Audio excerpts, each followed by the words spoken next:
Noticentro 1, CMI. Hallan artefactos explosivos en calles de Medellín. Había panfletos del ELN. Alcalde de Calima, el Darién, que fue grabado desnudo en discoteca, aparece en una silla de ruedas. Todo listo para medidas en San Andrés, reducción de impuestos y gasolina para la isla. Partidos políticos de la U y Conservador definen posición para iniciar debate de la reforma a la salud. Se mantiene alerta naranja en el Nevado del Ruiz. Capturan a presunto integrante del Tren de Aragua en Transmilenio. ¿Qué pasará con el polémico peaje de Turbaco en Bolívar? Alcalde de Malambo propone levantar restricción de armas por nivel de inseguridad. Con Bianca Gambino. Buenas tardes, bienvenidos a Noticentro 1 CMI. En vías de Medellín e Itagüí se encontraron 3 artefactos con panfletos alusivos al ELN. Uno de los artefactos explotó. Hernán Muñoz, buenas tardes. ¿Ya se pronunciaron los alcaldes? Bianca, ¿qué tal? Buenas tardes para usted y para todos los televidentes. Sí, los mandatarios de Medellín e Itagüí ya se pronunciaron. Dicen que las amenazas ya escalaron a la zona urbana y 3 de los artefactos explosivos fueron instalados en espacios donde a diario transitan decenas de personas. Uno de ellos explotó. Aquí está el informe. En este paso peatonal del barrio La Paralela de Medellín fue abandonada una caja de icopor con explosivos y un panfleto del ELN. El alcalde Daniel Quintero confirmó que fueron desactivados a tiempo y cuestionó al grupo armado que hoy se encuentra en medio de un tenso diálogo con el gobierno. El barrio La Paralela es un barrio que tiene además muchos niños que caminan, que ven un objeto en la calle y les da por tocarlo y ahí perdemos la vida de un niño. Entonces, rechazar de forma contundente estos hechos no es aceptable de ninguna manera. Horas antes, otros 2 explosivos de bajo poder fueron abandonados en el Parque Obrero de Itagüí, municipio vecino de Medellín. Uno de ellos explotó, pero no se reportaron heridos. A través de su cuenta de Twitter, el alcalde José Fernando Escobar calificó como una amenaza el mensaje que contenía el panfleto. En el panfleto encontrado en el lugar de los hechos, la guerrilla del ELN se atribuye la acción como una amenaza a la ciudad de Medellín y el área metropolitana. Policía Medellín se encuentra realizando investigaciones en los municipios afectados por estos hechos intimidatorios. Ambos mandatarios confirmaron que continúan la búsqueda de los responsables a través de cámaras de seguridad. Cambiamos de tema porque las autoridades confirmaron el hallazgo de un bebé de 3 semanas de nacido, abandonado en plena vía pública en la Comuna 7, en Robledo. El bebé de aproximadamente 3 semanas de nacido fue abandonado en esta calle del barrio Aures 2 de la Comuna 7 Robledo. Según las autoridades, el niño, que se encontraba envuelto en una cobija y semidesnudo, fue rescatado por una mujer quien avisó oportunamente a las autoridades. Nuestra Policía Nacional llega al lugar de los hechos para la verificación del caso. Esta ciudadana busca una madre lactante en apoyo al bebé y a su condición de salud que tenía. Es donde proporciona la alimentación necesaria para el mismo. Según las autoridades, el bebé se encuentra bajo protección y a esta hora recibe atención médica. En la zona sigue la búsqueda de la madre. Pero en contraste con esta noticia del abandono del bebé, que por fortuna terminó en un final no muy feliz, pero sí con vida, y quien está siendo atendido en este momento en un centro asistencial, tenemos que confirmar la muerte de unos gemelos de 2 años en el municipio de Puerto Berrío, en Antioquia. Al parecer, y según el informe que han entregado las autoridades en las últimas horas, ambos murieron intoxicados, al parecer porque ingirieron una situación relacionada con una bebida o con una crema que le estaban implementando a los niños para una infección. Uno de ellos falleció en el hospital de Puerto Berrío, el segundo fue trasladado de urgencia hacia Medellín, pero no alcanzó a llegar. En este momento sus padres están recibiendo atención psicológica y los gemelos serían entregados en las próximas horas, donde se cumplirían sus exequias. Por lo pronto, esta es toda la información que reportamos a esta hora desde la capital de Antioquia. Hernán Muñoz, Noticentro 1, CMI. Gracias, Hernán. En un articulado de Transmilenio, autoridades capturan a un presunto integrante del Tren de Aragua. Angélica Arango, buenas tardes. ¿Quién es el capturado? Bianca y televidentes, muy buenas tardes. Empezamos con esta importante información, pues en el sistema masivo de transporte Transmilenio fue capturado presuntamente un sujeto que haría parte de la banda criminal del Tren de Aragua. Pues recordemos que los miembros de esta banda han sido capturados en múltiples oportunidades, no solamente por los delitos de hurto, sino porque son categorizados como una banda multicrimen. A pesar de las múltiples capturas que ha realizado la Policía Metropolitana de Bogotá de miembros de la banda criminal del Tren de Aragua, aún algunos de estos delincuentes siguen delinquiendo en la capital del país. Esta importante captura se dio en la zona norte de la ciudad, entre la calle 145 y la 160, en donde un ciudadano ingresó con bus articulado.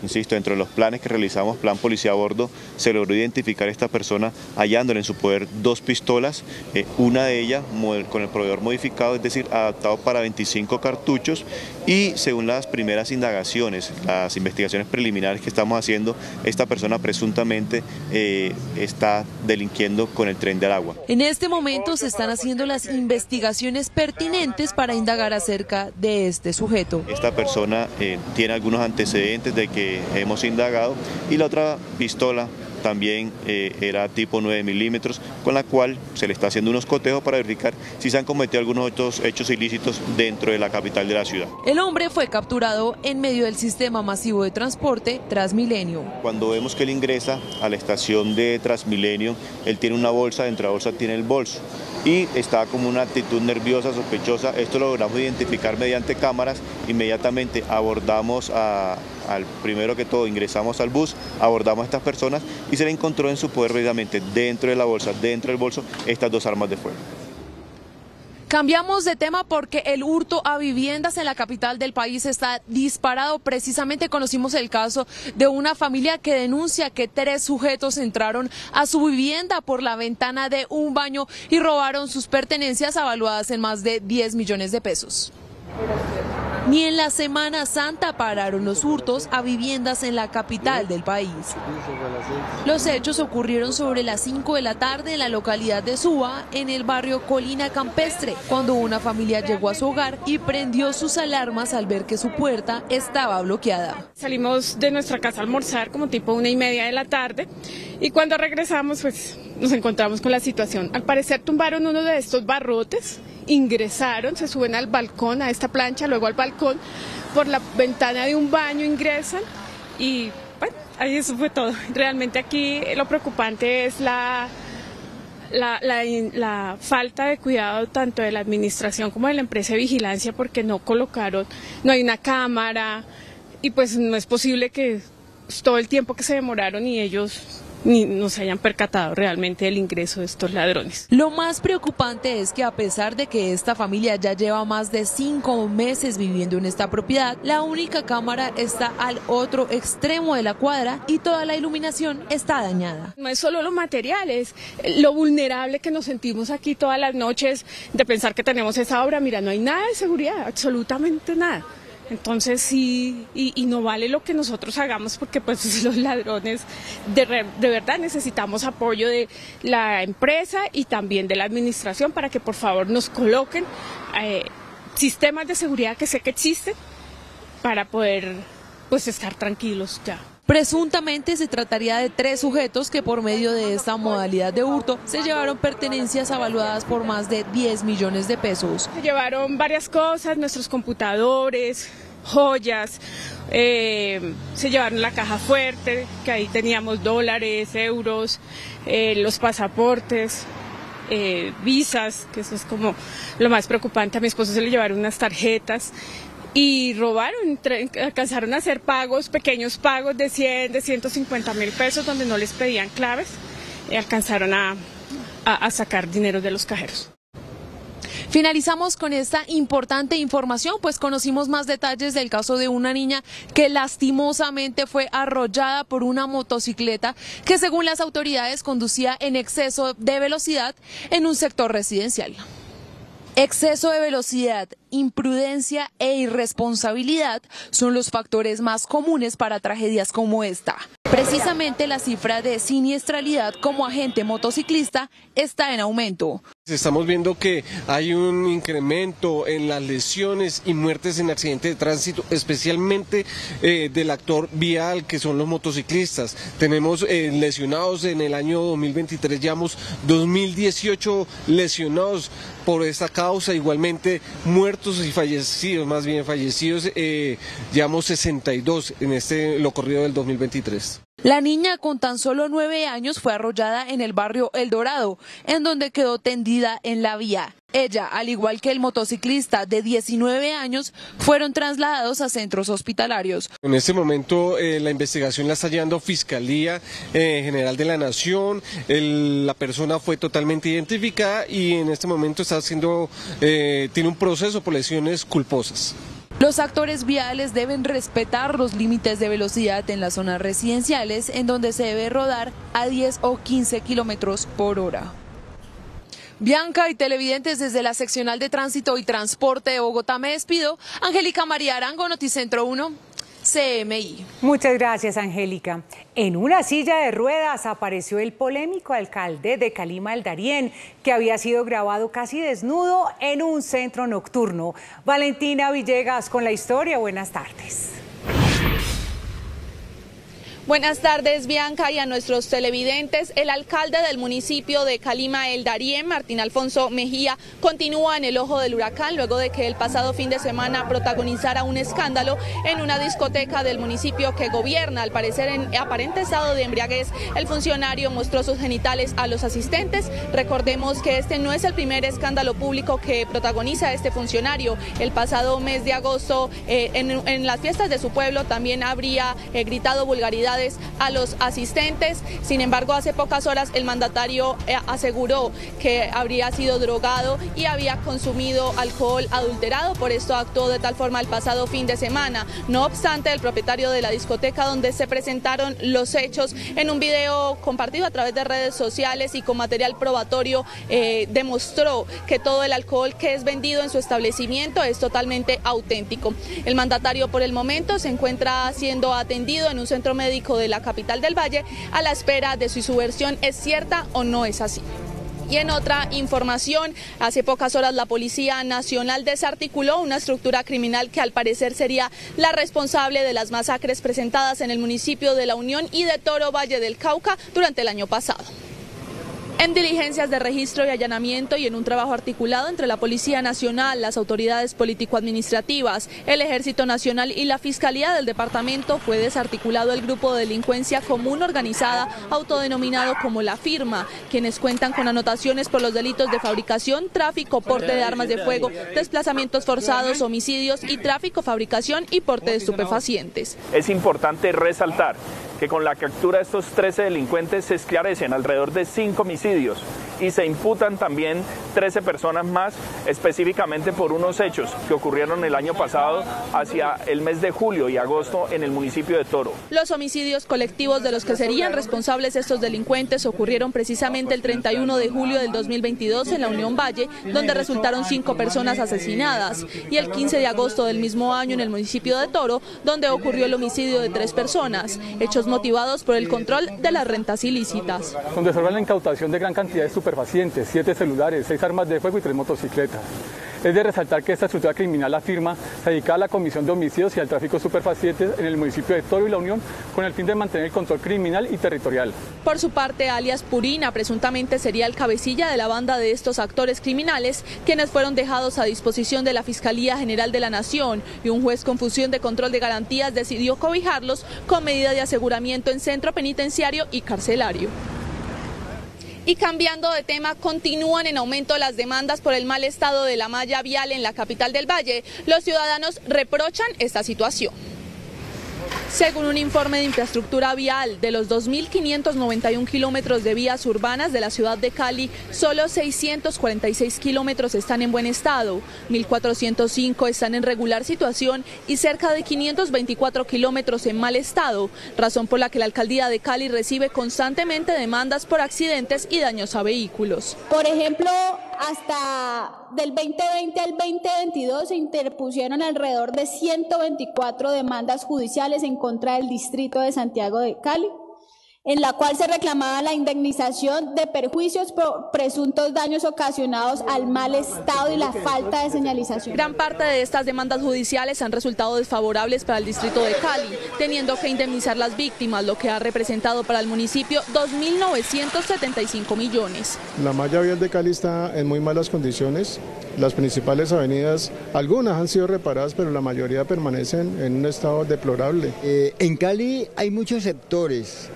En el barrio Villa Mercedes, en Cali, un barrio que lleva más de 32 años ya, paga impuestos súper caros. A la fecha de inversión ya estaría alrededor de los 70.000 millones, dentro de los 110.000 billones presupuestados, por lo que la meta de recuperar 400 kilómetros de vías propuesta en el plan de desarrollo parece no poder cumplirse por falta de recursos, dada la situación calamitosa de malla vial y el no contar con otras fuentes de financiación. Desde el Consejo de Cali se reprochó al secretario de Infraestructura Vial, Néstor Martínez Sandoval, mayor acción con las obras de recuperación de las vías. Esta es toda la información desde Santiago de Cali. Valentina Villegas, Noticentro 1, CMI. Muchas gracias, Valentina.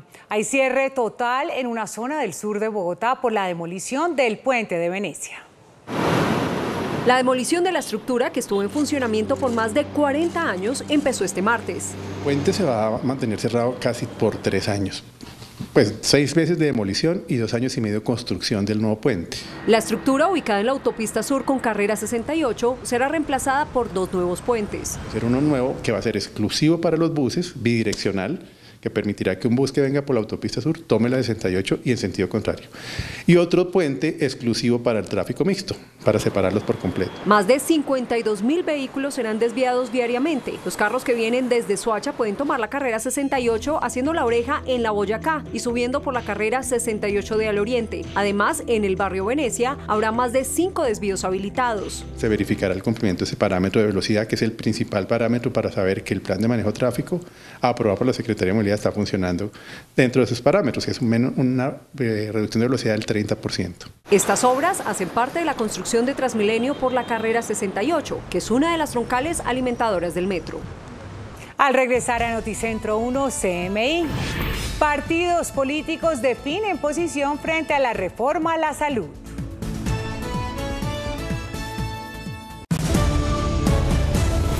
Seguimos en Noticentro 1 CMI. El Gobierno Nacional dispuso una serie de medidas para que San Andrés y Providencia mantengan sus ingresos por concepto de turismo. Estos son los borradores de los decretos con los cuales el Gobierno Nacional quiere atender la situación de emergencia, sobre todo generada por la falta de vuelos a la isla de San Andrés y Providencia. 1. Disminuir el precio de la gasolina al declarar a la isla como zona de frontera. San Andrés es zona de frontera, tiene frontera con 7 países, no solo San Andrés, sino el archipiélago, Santa Catalina y Providencia. Si hacemos ese reconocimiento, se le aplican unas normas que ya vienen en la ley de fronteras y bajarían el precio de los combustibles, incluyendo la gasolina para jet. Si se baja el precio de la gasolina, pues sería un incentivo para que más vuelos vayan allá, hagan su tanqueo de gasolina y lleven turistas, traigan turistas, pero además se ganen el tanqueo, por decirlo de alguna manera. Estamos buscando varios mecanismos para ayudar a San Andrés. Los decretos están para la firma de los ministros y del presidente de la República. Esto aliviaría la carga para los destinos que viven prácticamente del turismo, además de San Andrés, Leticia, Riohacha, Santa Marta y Cartagena. Las bancadas de los partidos de la U y el Partido Conservador definen la posición frente a la reforma a la salud que iniciará su debate en el Congreso de la República. Lina Sandoval, buenas tardes. ¿Qué dicen los partidos? Muy buenas tardes, Bianca y televidentes. Los partidos Conservador y de la U vuelven a condicionar este respaldo a la reforma a la salud. Van a radicar 133 proposiciones con esos puntos que aún la ponencia no recoge, la ponencia de la reforma a la salud. Dicen que lo que se busca es que se cumplan los acuerdos pactados con el gobierno nacional. El partido no acompañará el proyecto radicado por el gobierno hasta tanto no sean acatadas la totalidad de las proposiciones radicadas por el partido que garanticen un sistema de salud mixto con libre elección, que preserve las bondades del aseguramiento en salud, con su actual protección financiera a las redes colombianas, redes articuladas por los gestores, permanencia de los mismos, gestionando riesgos en salud, conteniendo riesgos financieros, articulando las redes con el acompañamiento de las direcciones territoriales. Dicho en otras palabras es lo siguiente, aquí no estamos adicionando temas nuevos.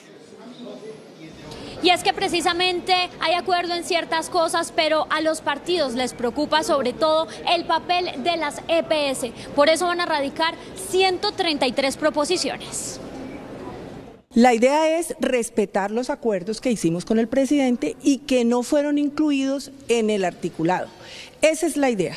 Si nosotros respetamos esos acuerdos, pues vamos a incluir esas 133 modificaciones, porque como las líneas rojas del presidente, que era la atención primaria y que las EPS o las gestoras de salud y vida no sean aseguradoras sino administradoras. Para nosotros es fundamental que esas administradoras que van a ser las gestoras de salud y vida, primero se mantengan en el tiempo. Segundo, de que hagan la gestión o administren la gestión integral de riesgo en salud, operativo, que contraten y que auditen. Eso es muy importante, las funciones que van a tener esas gestoras, porque lo que hay escrito hoy, pues de verdad las funciones no nos satisfacen, sobre todo por el paciente. Porque si dejamos como está la ley, pues vamos a tener una fragmentación del servicio. Y si hay fragmentación del servicio, el paciente va a ir de un lado para otro pidiendo que le atiendan, y cuando no le atienden no va a tener a quién reclamar y ni sabe a quién reclamarle.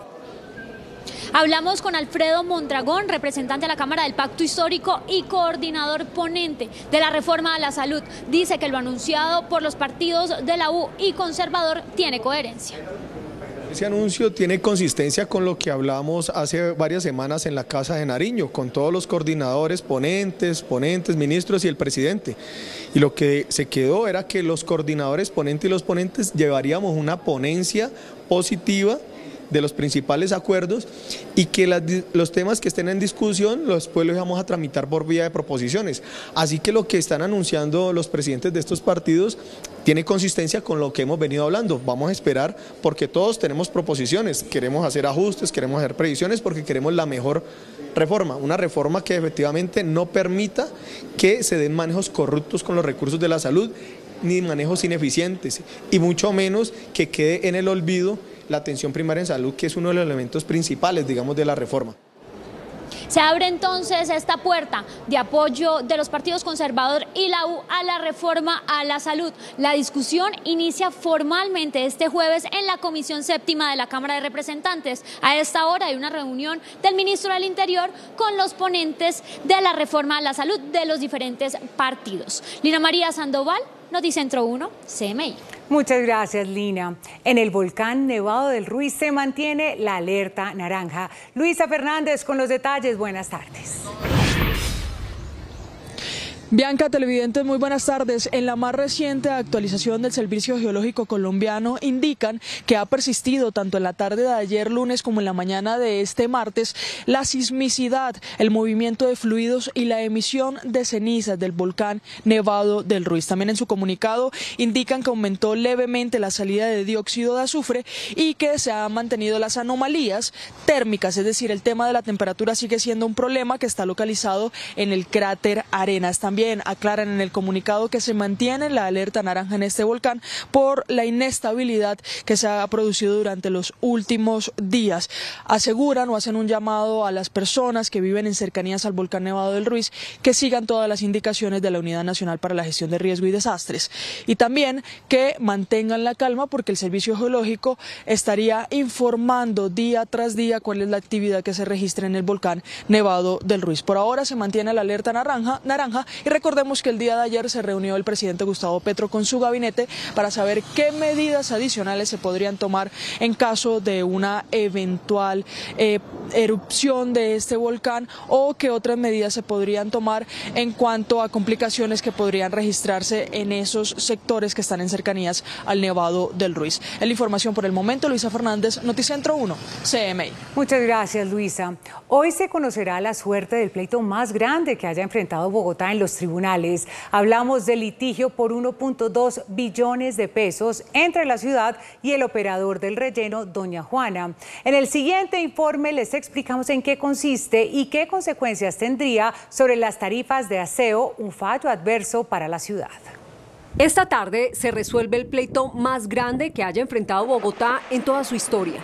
Se trata de la disputa entre el operador del relleno Doña Juana, CGR, y el distrito. El privado reclama de la ciudad el pago de 1.2 billones de pesos, alegando un presunto desequilibrio económico y exigiendo el pago retroactivo de la tarifa desde el 2010 hasta el 2018, mientras que la ciudad asegura que no hay lugar al millonario pago y que por el contrario, el operador ha incumplido sistemáticamente con sus obligaciones en lo que tiene que ver con la disposición de basuras y el manejo de los lixiviados. El incumplimiento del operador sobre el tema de los lixiviados es que ellos tenían la obligación de construir una planta que hiciera el tratamiento adecuado y eso hasta ahora no ha sucedido. Pero ¿cuáles son los escenarios de cara a la trascendental decisión judicial? ¿Qué pasará si Bogotá pierde? Habría un daño económico porque obligaría a Bogotá a buscar recursos que no tiene por 1.2 billones de pesos y generaría una catástrofe ambiental porque seguiría contaminándose el río Tunjuelo y se estaría confinando a Bogotá a que el enterramiento sea la única forma de disposición de residuos. La plata tiene que salir de alguna parte y seguramente pues terminará trasladado vía tarifas a los usuarios. ¿Qué pasará si Bogotá gana? Bogotá pidió que declararan en incumplimiento de esos señores a sus obligaciones contractuales, por lo que se pediría que los condenen económicamente y que se pueda terminar ese contrato de concesión con CGR. Si Bogotá llega a ser condenada, acudiría al Consejo de Estado. En medio de protestas y desacuerdos, se llevó a cabo la mesa de trabajo con el ministro de Transporte frente al peaje de Turbaco. Tatiana Rodríguez, buenas tardes. ¿Qué soluciones planteó el gobierno? Bianca, televidentes, muy buenas tardes. El ministro de Transporte ha sido enfático que no se pueden quitar los peajes. Efectivamente, el de Turbaco seguirá. Lo que debe decidirse es si continúa en este municipio o si se traslada a otro lugar. Tras 19 meses con las talanqueras arriba, se reactivó en días pasados el cobro del peaje ubicado en el municipio de Turbaco, lo que ha llevado a múltiples protestas por parte de la comunidad. Las razones son varias de acuerdo a los pobladores. Nosotros en Turbaco no tenemos hospitales, no tenemos universidades y todos los días tenemos necesariamente que viajar a la ciudad de Cartagena a cubrir todas esas necesidades. Tras la problemática que ha afectado la movilidad en la importante vía, el ministro de Transporte asistió hoy a una mesa de trabajo donde los ánimos se calentaron. Sin embargo, el jefe de la cartera planteó lo siguiente. Decidir si levantamos ya las talanqueras o no depende de una conversación que tengo que tener con la procuradora y con el contralor que me permitan hacer lo mismo que hicimos en el caso de Puerto Colombia. El alcalde del municipio de Turbaco, quien convocó al diálogo, señaló lo siguiente. Creo que es necesario que levanten las talanqueras para dialogar. A esta hora, los representantes del Comité No Más Peajes continúan reunidos con la Agencia Nacional de Infraestructura para tratar de llegar a una solución definitiva frente a si seguirá el peaje en el mismo lugar o no. Y hace tan solo unos segundos se levantó de la mesa el presidente de la ANI. No hay acuerdo con los representantes del peaje y a esta hora siguen las protestas a las afueras de la gobernación de Bolívar, el bloqueo por parte de las personas buscando una solución a esta problemática. Por ahora es todo. Desde Cartagena, Tatiana Rodríguez para Noticentro 1 CMI. Feliz tarde. El autor del tiroteo en un banco de Louisville, en Kentucky, Estados Unidos, iba a ser despedido y transmitió en vivo el ataque en el que mató a 5 personas. El atacante del tiroteo en Louisville, Kentucky, identificado por la policía como Connor Sturgeon, de 25 años, empleado del Old National Bank, abrió fuego en su lugar de trabajo y transmitió en vivo el ataque en Instagram, de acuerdo a los investigadores. El video fue retirado posteriormente. El atacante fue abatido por la policía después de un intercambio de disparos. Sturgeon había trabajado en el banco durante más de un año, pero se le había notificado que iba a ser despedido, según una fuente policial familiarizada con la investigación. El agresor escribió una nota a sus padres y a un amigo, indicando que iba a abrir fuego en el banco. Aún no está claro si esa nota estaba en papel o si fue enviada por correo electrónico o si fue vista antes o después del incidente.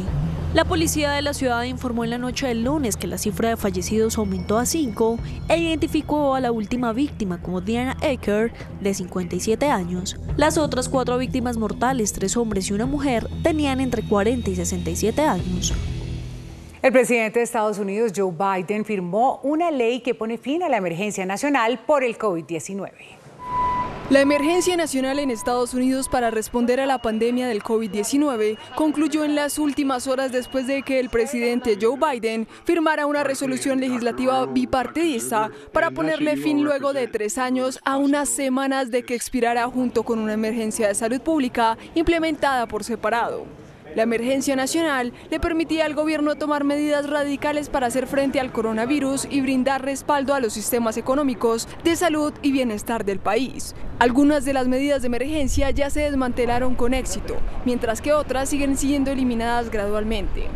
Las estrictas restricciones migratorias en la frontera con México basadas en la crisis de salud pública finalizarían el 11 de mayo.